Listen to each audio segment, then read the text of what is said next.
It's time for Bringing the Heat with Trey Lyle. Welcome on into the sixth version, day 6 of this. It's been 48 years. Hello, welcome on into this episode of Bring the Heat with Trey Lyle. I'm Trey Lyle. Joining me is the boss man, Tom Bowles at NASCAR Bowles. Tom, before we get to Stephen, I do want to ask you, what did you think of my intro on Friday's edition when I, the Michael Jordan intro? What did you think of it? I mean, I was pumped. I want to know what he thinks when he goes by that guy and that guy is playing. Did you see? I think it was Jeff Gluck got the video. Someone got the video today. Stephen, you might be able to answer this better because you were there. The guy was playing a different song and he like shook MJ's hand today. Like MJ chuckled and like shook the guy's hand. So he at least acknowledged it today. But joining us now, go ahead. Listen, I love people that have a goal and a purpose in life. Kudos to that guy that said for 2 weeks, I don't care about the result of the trial. I'm just going to sit there and play the intro music for Michael Jordan. That's what I'm going to do with my life every Monday through Friday at 8 a.m. or whatever Michael Jordan comes in. That's his goal. That's his life goal. He's doing it well. Well, something we're going to get to. He's going to might have to get there earlier. Joining us now, Stephen Stumpf, Stephen_Stumpf. Stephen, your first day doing this, so I'm going to start with that. Long day. First day for you, what was it like? You got to soak in a week's worth of information, and now you are actually there at the trial. What was your first day like, which ultimately was day 5 of this trial? Day 6. Day 6, you're right. Trey can't count, it's okay. But, I knew it was going to be pretty fast. Well, I mean, it was pretty fast-paced, but also very, very slow-paced, which we'll talk about in a moment. But in an effort to write, as many thoughts as I had down, I ended up taking 29 pages of notes in a full notebook. So I'd say it was pretty hectic, but what's not fun is that, there's still a ton of witnesses left, and we only got through 1.5 today. We finished up the cross-examination from the RTA's Jonathan Marshall, from Friday, and then we had an economist, Edward Snyder, and his testimony and his cross defense, that is still not done. And it took so long, and we're so far behind schedule once again, that we will be in court for overtime. And by that, I mean, instead of going from 9 to 5, the rest of the week is going to be from 8:30 a.m. to 5:30 p.m. So 9 hours instead of 8. Is it also presented by Credit One Bank? No, it is not. Okay. Let's dive right into this. The day started off for you even earlier than that. It's 9 o'clock typically is when the jury is let in, but I know Judge Bell's attitude has changed in terms of efficiency over these last couple of days, including today. What was Judge Bell like in terms of what might have they said to the teams or the two sides before even the trial commenced, or at least when the jury came in?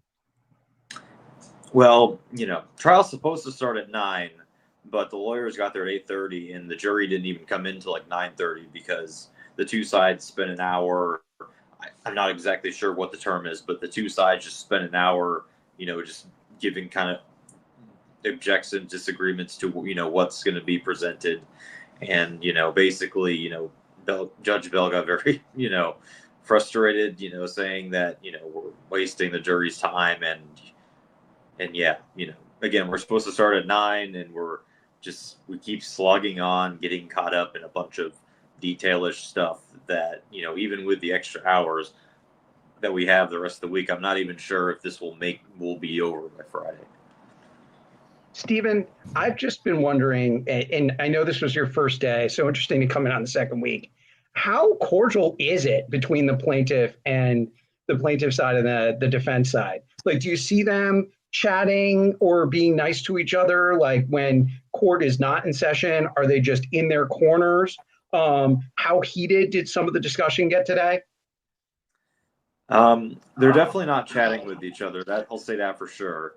But I guess the thing I was surprised about going into today is, like, given how heated this trial's been, I thought there was going to be like maybe 50 I object or things like that, and there actually wasn't many. It was, I think there was only I don't have an exact count, but I think there was only like maybe 5 to 7 objections. So, you know, both the testimonies, the cross examinations, they went pretty straightforward, even if they, took a while. But, the tensions are still pretty high on both sides, especially with the cross examinations. Tom brought up a point last week about, with the plaintiff being in it, and the vibe around the plaintiff seems high amongst the court of public opinion, which is not, is I guess a good barometer at this point, even though the jury could think completely different. We've seen this in countless cases around the country and over the history of this country. Do you sense that the plaintiff might be playing, up with they feel like they're in a really good spot with the way they are positioning themselves in terms of the questions they're asking, obviously the people they're bringing up, certain people they have not brought up yet, i.e. Jim France, for example. How do you feel about the plaintiff in terms of their optimism in terms of trying to actually win this case? I think there's still a lot of optimism. It's a little bit hard for me to say since I was not present for any of the first week of the trial, so I could only go off of what was said by people that were there. But I still think there's a lot good optimism on that side, and I definitely think Kessler and that side, they're going with a strategy of going as slowly as possible so that they can use more time for their witnesses versus NASCAR's. So I wanted to ask a little bit about the U.S. Racing League. I know this has been brought up, a little bit last week. I know it was brought up again today. Can you describe for everybody what the U.S. Racing League was supposed to be? Just remind everybody what's kind of come up so far, and why would it matter in this trial?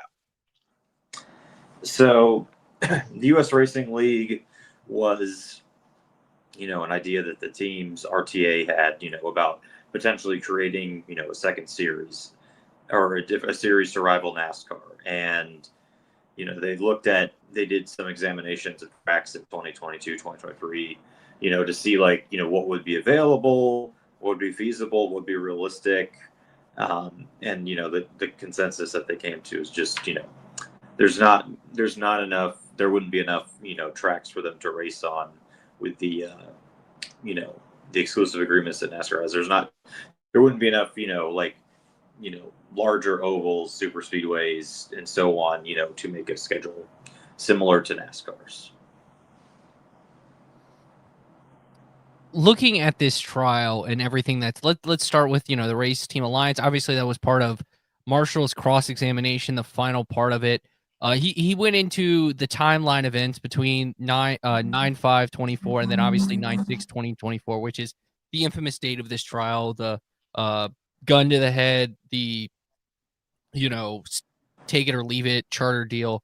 What did he say about those particular events in terms of the timeline over those 2 days that ultimately at this point can be viewed as maybe one of the most, biggest days in the history of NASCAR, depending on the way this outcome of this trial goes?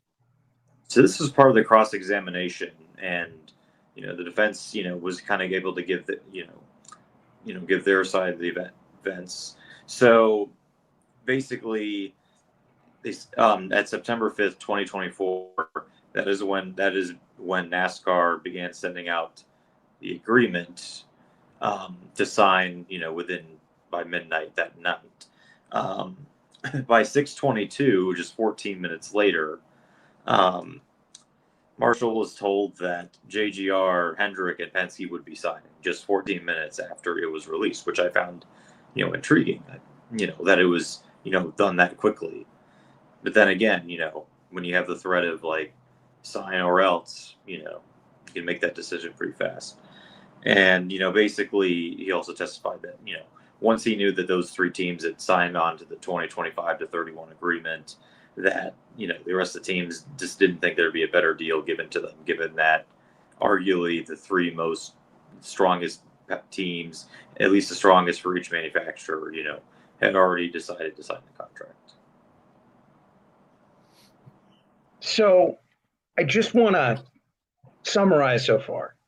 Basically, what you're saying is the U.S. Racing League, they couldn't really start another league, right? Like there wasn't an option to start another league because there weren't enough tracks that they could sign on to. And then, the Big position track. of the Or racetracks that they could race on, right? Because of NASCAR's exclusivity deal. And we have this September 6th timeline now where it's become very clear that, teams felt forced to sign, but at the same time, if you have your major teams that have signed on right away within a certain period of time, then it makes it more difficult for everybody else behind them to fight it. Is that correct? Yeah, I Got it. So, what else did NASCAR throw out there to fight against this narrative of, hey, like there's a gun to our heads. This is the race teams talking. There's a gun to our heads, and we just felt like we had no option here. Like it was sign the deal or basically, not race stock cars in the United States. So NASCAR's defense, after giving that timeline of that night, basically highlighted the differences between the 2020 to 2024 charter agreement and what the teams received last year compared to what they received this year with the new agreement. And the numbers they gave were that the teams received $340 million last year and $430 million this year for a gain of $90 million. And they ended their case with a text that Marshall sent to an unnamed Aspire executive on September 13th, 1 week after the signing, basically saying that, the agreement and what they got, that is a win in my book. That, and I quote, that is a win in my book. And that is what they ended with, which, I guess the way I'd take that is they were definitely happy to get an increase, but once again, this is, a trial about, it's not a trial about whether, the charter agreement for 2025 was the best deal. It's a trial about whether NASCAR used its monopoly status to, put together anti-competitive measures. And that whole, the teams gained more, money with this agreement than the last one. That's going to come up, during Snyder's testimony, and they actually did a pretty good job, arguing against that and why that doesn't show, and why that still doesn't, and why it was still unfair for NASCAR, even if it was unfair by NASCAR, even if the teams did receive more money this time. So the next witness, anything from the end of Marshall's cross-examination that you wanted to bring up? Obviously, we went a lot over it on Monday. It feels like The Economist was obviously the 95% or the bulk of the day today. But anything from Marshall's testimony that we might have missed that you want to touch on before we move on? The thing that stuck about to Marshall's cross-examination is that the questions moved really fast, really, really fast. And he would give the quickest answers, imaginable. And, sometimes his answer would consist of like, that is a math question, yes, or I see that, yes, that is on the screen, and so on. And the thing I did notice is that, it seemed like it was very hard, at least for a jury that's been here for 6 days now, to keep up with what exactly was being asked. That's probably other than the charter, other than the text messages and the events of that night, that was probably the other takeaway I took from that testimony or that cross-examination. Yeah, well, a lot of math today. That's what it seemed like to me. It was a lot of numbers and a lot of math. That's why we brought you in, Stephen. Stephen, we don't play. Wait, I gotta find it. Stephen Stumpf has all of the stats that you need to know ahead of this week's upcoming race. Here's Stephen's sizzling stats. Well played, Trey. That's so. Obviously, the next person brought up was Edward Snyder, who goes by Ted, was the former dean of the Yale Business School, or the Yale Business School, Yale School of Economics, something. I think it's the Yale School of Economics. He was actually the former dean of 3 business schools. Yeah, we don't need to mention the one before Yale, because that place sucks. What, UVA? Yes, Stephen. That place sucks. Just because it's a school you couldn't get into, Trey, doesn't mean that we need to. I didn't apply to that school because I am not a snobby aristocrat. Okay. Trey, this is an inclusive podcast. Virginia everyone, people, Yale people, hey, not just Virginia Tech only people. I mean, Virginia Tech doesn't choke in the ACC championship game against inferior opponents. That's all I got to say. But anyways, this guy is very credentialed. Let's get serious again. This guy is very serious. Like, this guy is very credentialed. Obviously, he's representing the teams, but it seems like, in terms of experts, for economics, they really couldn't have found anyone better.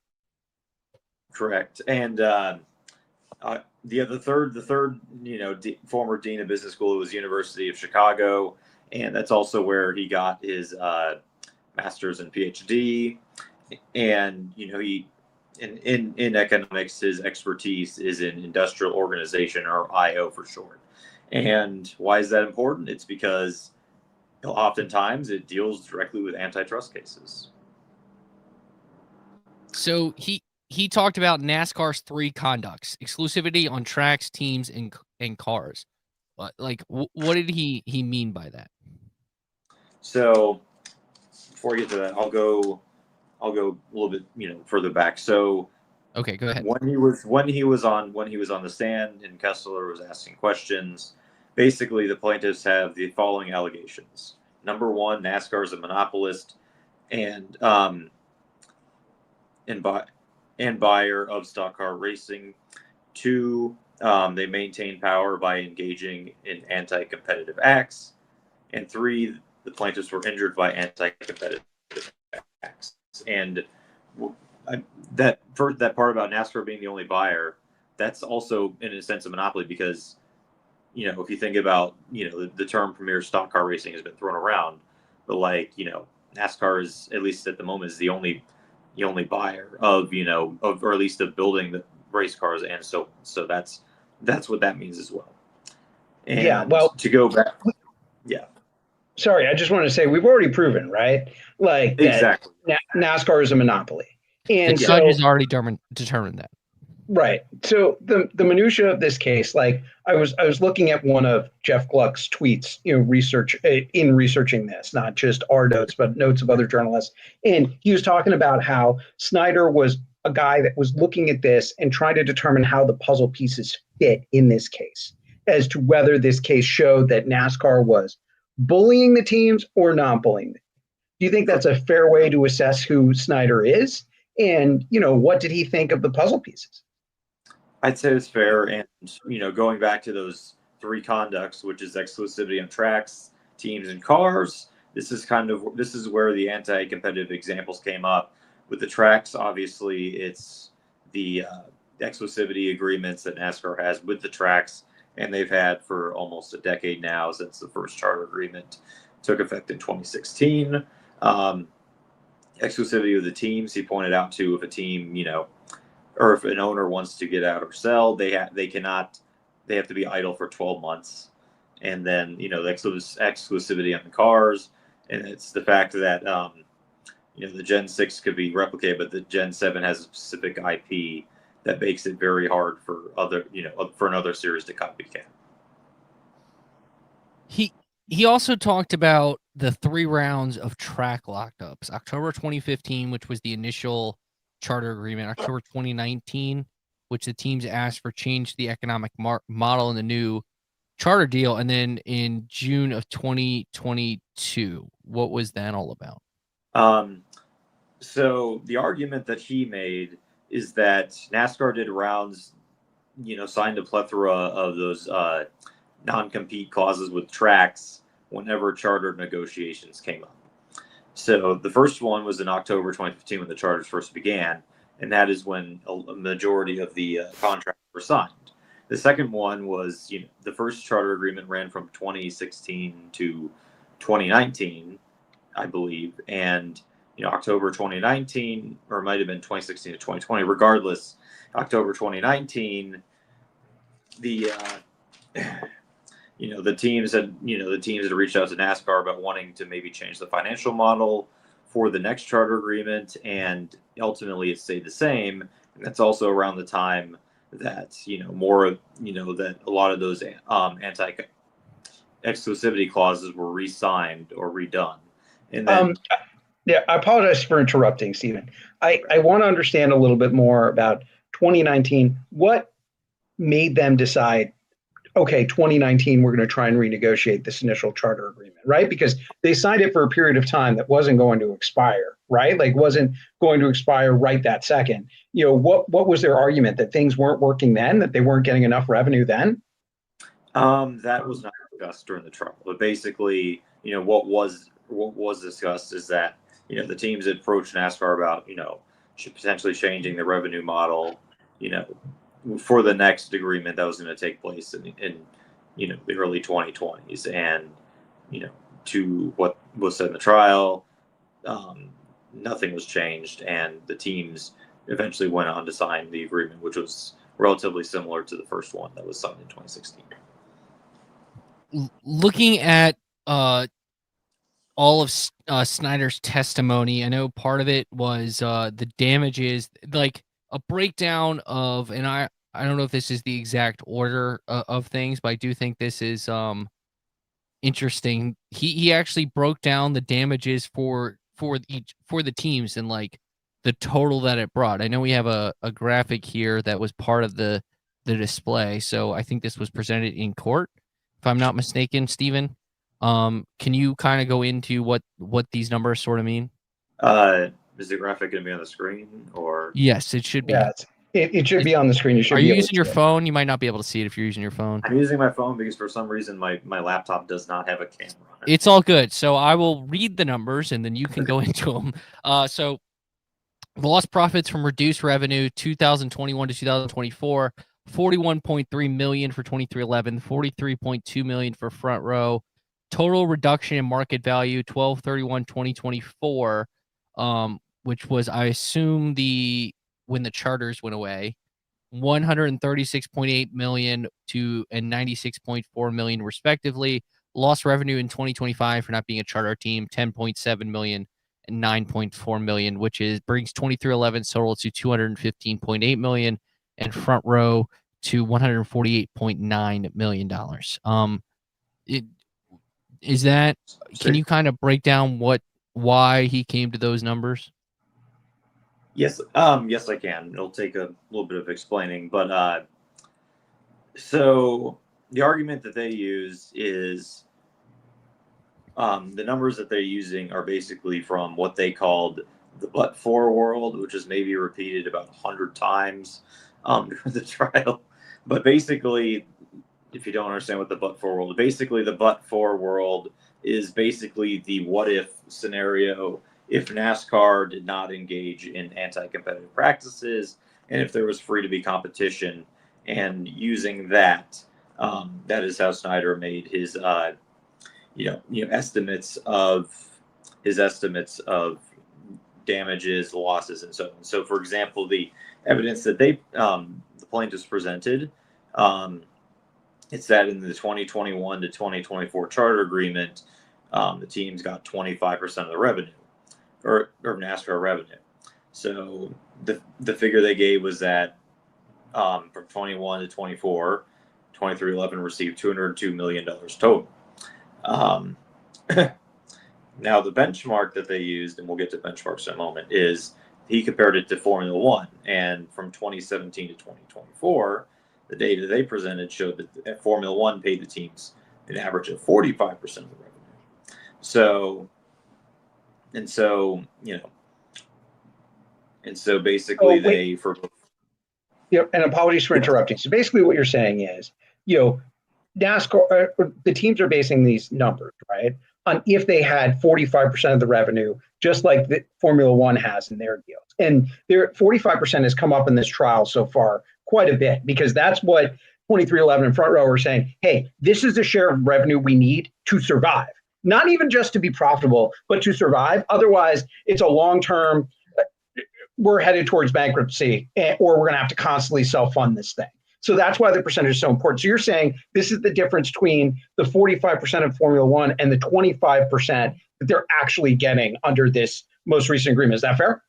Correct. And the figures that they gave for the total damage from the 2021 to 2024 time period was 41 million for 2311 and 43 million for front row. Wow. And Trey, can you bring that chart back up? Because I think it's good for everybody yes, to. I can't. Give you one Somebody second. see. I have to. I kicked out of the studio, so I got to bring it back in. Give me one. Yeah, here. I wish we could tell us straight. But so those lost profits from reduced revenues. So that's that 41.3, 43.2. That's what that is, right? Like that's the difference in the percentage of revenue. Yes. Okay. So when we're talking, I think the lost revenues part is easy, right? Like the lost revenues part is, hey, we were a charter team, but because we sued you, we lost all this money because the judge eventually said we can't run as charter programs. So all that money was taken away. And so that, to me, of this entire, bunch of numbers on the screen is the most realistic, straight up loss that we see here, right? Like these numbers were clearly lost revenue because they weren't part of the charter program. I think those are really easy to describe. What about the total reduction in market value? So that one's a little bit more complicated. So he first presented a statistic that's called the revenue multiple. And basically what the revenue multiple is it takes a team's estimated value, and then it divides it by the amount of revenue they made that year. So the first one he presented, and I'd say what was an extreme example, is the Los Angeles Lakers, which either their last sale or recently were valued at $10 billion. It was a part of their last sale. Steven, I interrupt. It was part of their last sale. It's not like a like for like because it was like a percentage, but the percentage bought equal to valuation of $10 billion. Okay. So yes, so 10 billion, and then revenue during that year was 522 million. So the revenue multiple for the Lakers is 19.2. Their worth or their value is more than 19 times, what they made that year. The next one he presented was the revenue multiple for front row. And so front row's charter purchased in 2024, one for Noah Gregson, they purchased it for $29.5 million. The annual revenue for front row was $11.5 million, which leads to a revenue multiple of 2.6, which is way lower than the 19.2 given the other example. But the other thing that surprised that the revenue multiple of 2.6, that is actually the highest of the NASCAR teams. Stephen, you were born for this day. You were. You were 100% born for this day. But I have a question in the middle of this, and then we'll go back to reduction in market value. I mean, okay. Trey and I, as mere lay people when it comes to stats, this is a lot to take in, right? I'm sure it's a lot for the listeners to take in. How do you feel like the jury was absorbing all this over the course of the day? Because they've had these all-star witnesses where there's a lot of emotion and a lot of drama. And then all of a sudden we've got 8 hours of numbers, 8 hours of trying to understand these numbers, trying to understand what they mean to the case. Do you feel like some of this was going over the jury's head? Tom, can I interrupt before you go, Stephen? Two-parter. The Stig ask was because talking about how long today was it, do you think it was because it was a heavy numbers day? So that it's kind of a two-part question.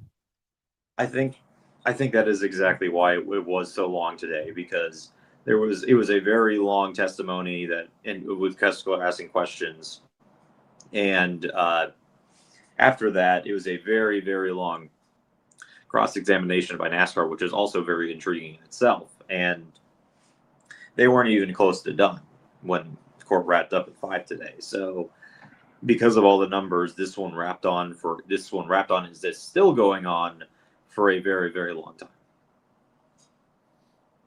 Looking at this day, and we're on day 6 of the trial, Stephen Stumpf, Tom Bowles, Trey Lyle here reacting to the pod. He another thing he does is compare it to Formula One. And Formula One from, was it the Formula One benchmark? What were those numbers about?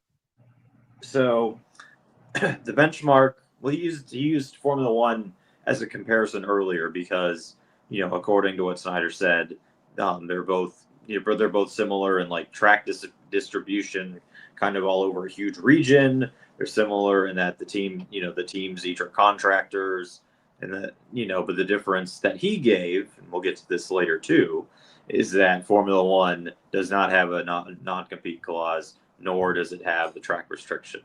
So that's the reasons he gave for Formula One, and the revenue multiple he used for Formula One was 4.3, and how he came to 4.3. Keep in mind, front rows was for that chart was 2.6. 4.3 is the revenue multiple for Williams Racing in Formula One, which is their worth divided by the revenue that they made this year. So their worth is 172 million, and their revenue was 40.2 million, giving 4.3.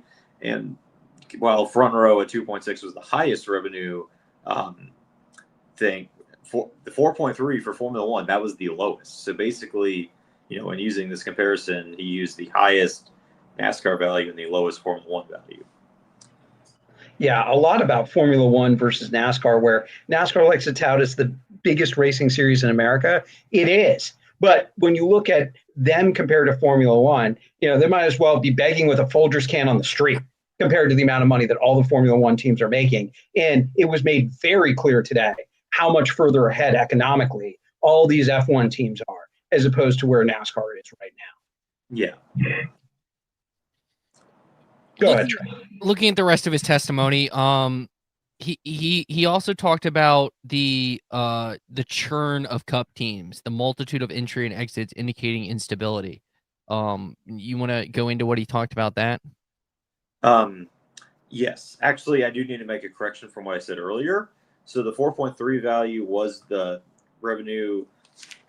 Was that multiple for Williams, but the ones, so basically, but he then applied the 4.3 to 2311 in front row, to get those values that he did, to show that, given his argument was that Formula One is does not have the same restrictions to compete that NASCAR does, using their lowest revenue multiple and use it for the team's charter values. And that's how we got a lot of those numbers. Now to get to what you were talking about with the churn, and one of the arguments also was that since the charter system was put in place in 2016, there has been a lot of turnover with the number of teams.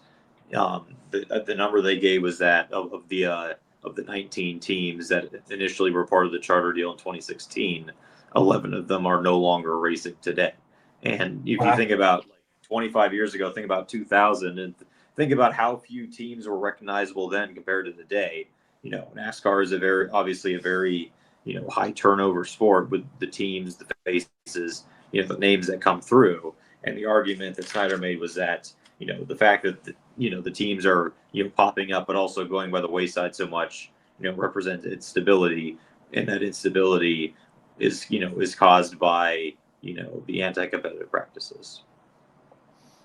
Looking at the revenue multiplied value divided by annual revenue, added, was it 300 million annually in but-for world? I know that was like the triggering world today, but he also talked about flexibility financially that NASCAR had. What was that? What was he talking about there? Okay. I'm going to get to a couple. Before we get to that, I'm going to get to a couple other numbers. So the numbers he gave for the total damage of reduction market value for 2311, it was 163.8 million.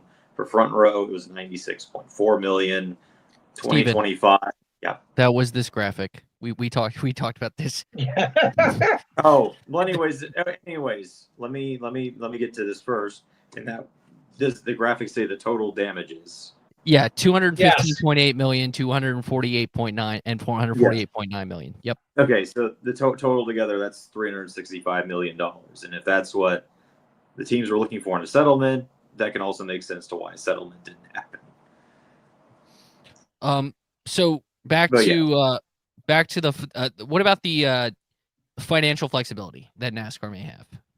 So the argument that Snyder made is that, to be in this what if world where NASCAR, did not have these anti-competitive, practices, the additional compensation to the teams would be $300 million. And he argued that NASCAR has the financial flexibility to make these payments, because it has $2.2 billion in assets. Goldman Sachs estimated the total equity of NASCAR at $5 billion, and also it has a great credit rating, and and all these together would attract investors and bring more money into the sport. That was his argument. He also added that NASCAR earned an average of $250 million per year from 2001 to 2024, and to bring up the other examples of the sports. He mentioned PGA and Live Golf, which is also something that NASCAR executives had mentioned before, when we're worried about. The conclusion for the PGA was that, that because of that split, because of that, new competition popping up, when they merged back together, the players got more lucrative totals, and $3 billion in extra outside investment was added to PGA, in order to be competitive and more competitive and gain that advantage. And the end of his testimony basically is that Snyder said it's NASCAR's job to figure out, how to, compensate the teams, and they have the financial flexibility to do it. Stig's got a clarifying question here. Sorry, Tom. Go ahead. They earn $250 million per year in profit. So my notes just say earn $250 million. I believe it is profit, but that's also the average profit from a 24-year period. Think about how, for example, think about how I believe it was said that NASCAR ended up making a profit of $100 million last year, but they made more than $300 million in 2023, thanks to the sale of Auto Club, which was for around $300 million. Go ahead, Tom. So what I was trying to explain, I wanted to go back to what you were talking about, how there's been a lot of turnover in the charter system. When the charter system came in 2016, it was to try and stop this turnover, right? Because one thing NASCAR did have in the 1990s, early 2000s, before the cost to play this game went way, way, way up, is, I was looking for 1994 owner standings I could show you guys. There are over 80 teams. 80 different teams that competed over the course of the year in either a race or two races. Some people had limited schedules. So you could just show up with a car. There were people like, I remember Jay Hedgecock would show up at Martinsville, North Wilkesboro, just try and qualify for a couple races. The charter system was supposed to stabilize things so that these teams that would come and go and lose a lot of money in many cases, quickly go bankrupt, would have a stake in the sport forever. And if you have 11 teams that basically dissolve between the start of the charter system in 2016 and now, I think the argument that they're trying to make is, well, has this really stabilized the system? Not really. I mean, if everybody was more profitable, if everybody was making money off this thing, then maybe you wouldn't have a lot of teams leave like this. Is that fair to say, Stephen? Yes, and I should also mention that that Kessler, the plaintiffs, they brought up the argument. They brought up Furniture Row Racing, which famously won the title in 2017. Truex then closed down following 2018, the year after. In fact, they compared it to the Eagles winning the Super Bowl last year and them folding this year. That's not exactly the case. Because JGR upped the amount that Furniture Row to pay for the alliance. They didn't just run out. They didn't just go broke or something. But for a jury that is probably bored out of their mind and unsuspecting about NASCAR, they hear, the defending champion team went out of business. That's definitely a statement that was used to just raise some eyebrows as well. Yes, and Trey, I'll let you go after this. Remember, two championship organizations, Furniture Row Racing, sold for $6 million. Boston Celtics of the NBA sold for $6 billion. Think about that. And NASCAR at one time had ratings that rivaled the NBA, that were neck and neck with the NBA, number 2 most popular sport in the country.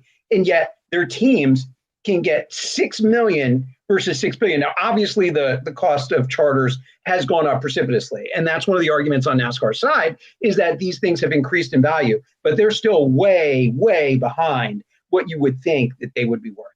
Tom, I would not use the Boston Celtics as the comparison because that's like one of the most iconic franchises in sports, but I get your point. I think a better comparison, if you want to stay in the NBA, is the Portland Trailblazers that are not like, because Furniture Row was not like viewed as like Joe Gibbs Racing would be the Boston Celtics, or like Hendrick Motorsports would be the Boston Celtics in NASCAR. This is like the Portland Trailblazers of NASCAR, and they sold for $4.25 billion. Yeah. I would, but Furniture won a championship, and the Clippers have it, but the Clippers sold for $2 billion too. So, but your point, right, being like that is a wide comparison. There. Let's go into the cross-examination, which was the final part of today, Stephen. And how did the defense try to counteract kind of all these big numbers that were probably pretty damning to them? Because an economist, it's just dealing in facts, I would assume, and statistics.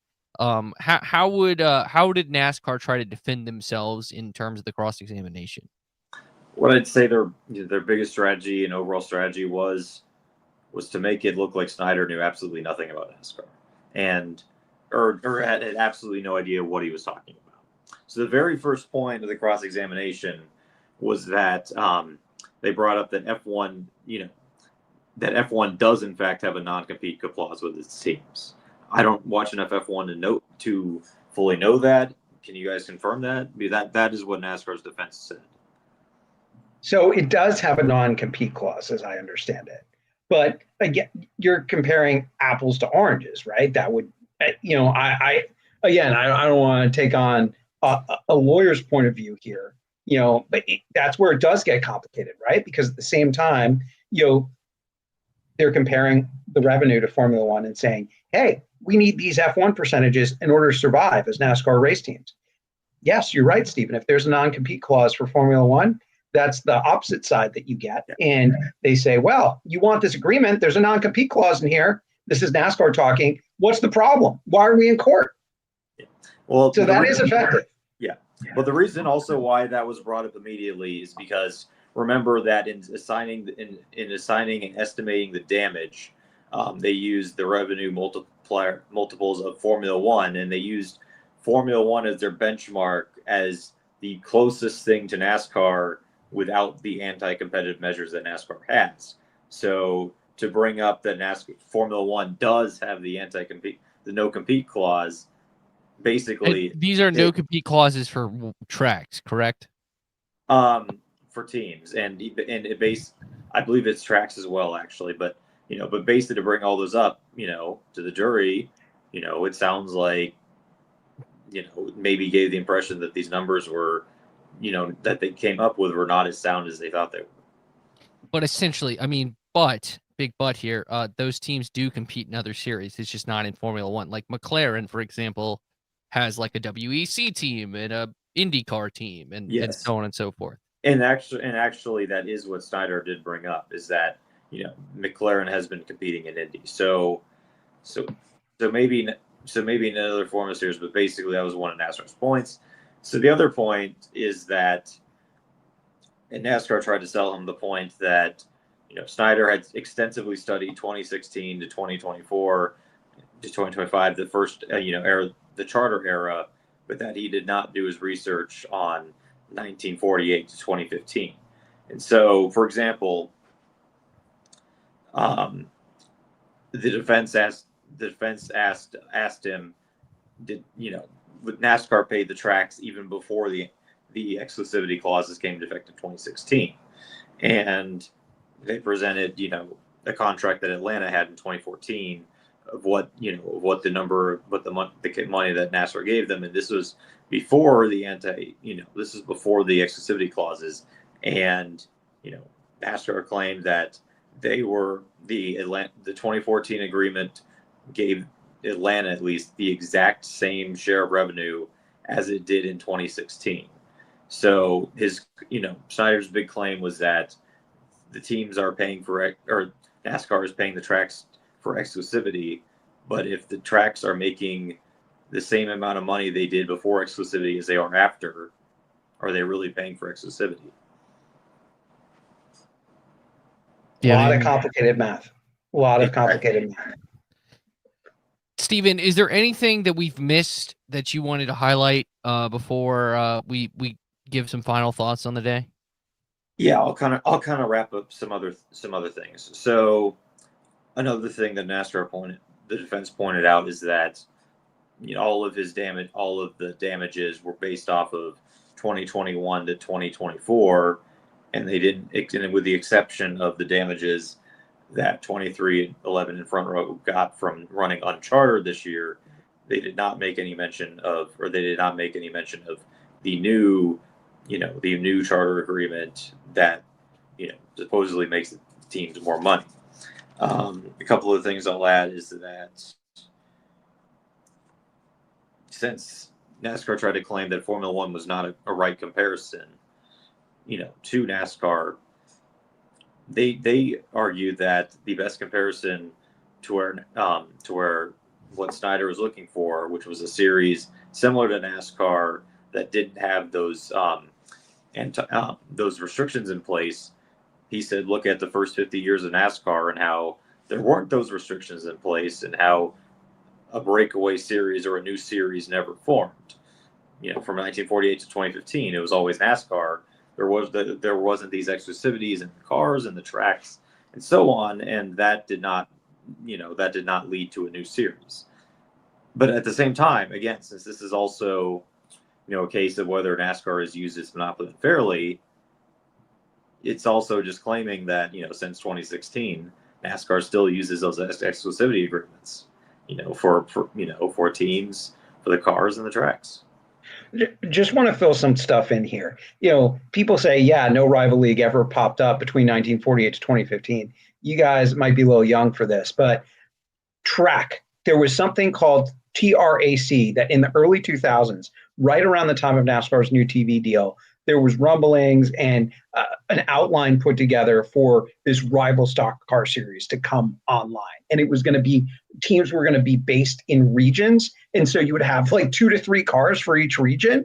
And it was a new concept, but it never got off the ground because NASCAR was so freaking popular and exploding in its growth that there was really no room for a rival series or no want for a rival series over the long term. They were getting all this new money from Fox and NBC, and the series was just skyrocketing upward in popularity. The other thing I want to say is, why have we not had these problems with teams sooner? Well, not only is there been a lot of consistent turnover, back in the late 90s, early 2000s, you didn't see it because so many people wanted to be a part of the sport. You guys remember, like mid 2000s, late 2000s, before the top 35 rule, there were races where 10, 11 cars would routinely go home. When Toyota first came into the sport in 2007, even with the top 35 rule, like 6 to 8 cars were failing to qualify each week. So there was a lot of money available. And that's just not the case anymore. That's just the reality of the sport, regardless of where this trial goes. And so the revenue stream that people get is become increasingly important, with sponsorship harder to come by. And something also important to note is that, is the fact that, the teams did end up exploring, a new series, whether they could make a new series. And, was also part of Snyder's argument in the defense when NASCAR was questioning him, was basically that if the terms are better, if the financial terms for the teams are better, then no one would ever want to leave because they're getting what they feel is paid, is just. And, and it's like, why would they, if they feel happy and they feel like they're making a great investment, why would they break away to form a new series if that's the case? At Stephen_Stumpf, at NASCAR Bulls, at Trey Lyle VT. Rima earlier said, I don't see this trial ending on time, and probably not. You got 4 more days, and they still have to finish the accountant. They have Steve Phelps, Jim France, and good old RC, which again is, if there was a pay-per-view before this trial, you could buy like a day. when RC's up on the stand is probably when I would want to pay the most money. And then NASCAR's list 16 defendants. You've already mentioned one way they're speeding this up, but ultimately, yeah, 16. Ultimately, Stephen, your expectations over the next couple of days while you're here on how the Judge Bell in this is going to try his best to speed the process along and try to get as much in as he can before this, 10-day window closes.